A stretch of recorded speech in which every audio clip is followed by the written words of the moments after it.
Iran में जो सूबा है सीस्तान बलूचिस्तान, वहाँ के हुकाम ने कहा कि सुबह 4 बजे धमाकों की आवाज़ें सुनी गईं। ईरान का शहर है सरावान, जिसके एक सरहदी गांव में निशाना बनाया कुछ ठिकानों को। पाकिस्तान में ISPR ने कहा कि जो कार्रवाई हुई है उसमें ड्रोन, रॉकेट, मिसाइल, गोला बारूद इस्तेमाल हुए। पाकिस्तान ने कहा कि वहाँ पर हमने बलोच शिद्दत पसंदों को निशाना बनाया है। ईरान ने बाद में कहा कि कुल इस हमले में 9 लोग मारे गए हैं, जिसमें 2 मर्द थे, 4 बच्चे और 3 ख़वातीन शामिल थीं।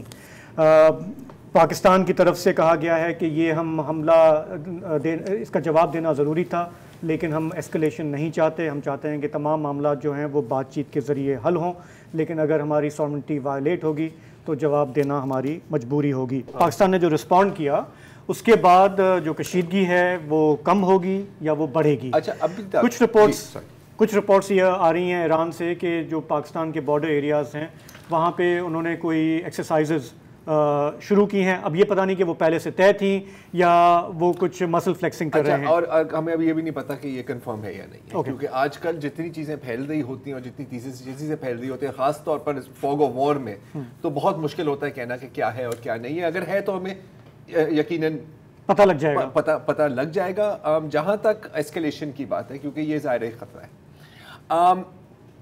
अब तक जो सिग्नल्स मिल रहे हैं, क्योंकि पाकिस्तानी वज़ीर ख़ारजा और मेरे ख्याल है कि ईरान के वज़ीर ख़ारजा के साथ भी गुफ्तगू हुई है, और अभी अगर आप देखें तो सिक्योरिटी चीफ जो सिस्तान सूबे के हैं, सिस्तान बलूचिस्तान ईरान की तरफ, तो उसकी तरफ से भी एक सॉर्ट ऑफ मेजर्ड किस्म का जवाब आया। और उससे ज़्यादा अहम, ईरान की मिनिस्ट्री ऑफ फॉरेन अफेयर्स की अगर आप एलामिया पढ़ें तो उन्होंने कहा है कि नहीं जी, बिल्कुल ये आप हमारे भाई हैं, आप हमारे दोस्त हैं। पाकिस्तान की हुकूमत, पाकिस्तान की रियासत की बात कर रहे हैं, और हम एक डिफरेंस है हमारे जहन में आपके बीच में और वो टेररिस्ट के बारे में। अगर 4-5 दफ़ा फ्रेंडली ब्रदरली, तो मेरा ख्याल है कि आई होप कि मैसेज कन्वे हो गया है और अब यहाँ से मजीद एस्केलेशन नहीं होगी। दोस्त भी बीच में डले हुए हैं, मसलन चाइना बैकरूम कोशिशें कर रहा है। वो तो कल से उनका मौक़िफ़ है कि आप लोग क्या कर रहे हैं। तुर्क वज़ीर ख़ारजा जो हैं, उनकी दोनों मुल्कों के वज़ीर ख़ारजा से मुलाकात हुई है और तुर्क वज़ीर ख़ारजा का कहना है कि दोनों में से कोई भी काम डाउन एस्केलेशन नहीं चाहता।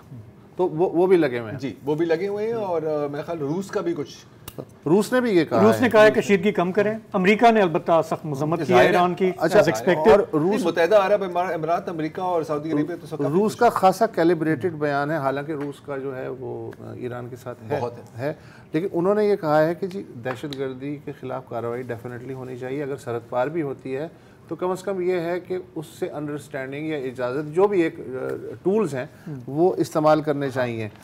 इंडियंस का खासा मुझे हैरत हुई कि उनका भी खासा बैलेंस्ड अभी तक व्यू है।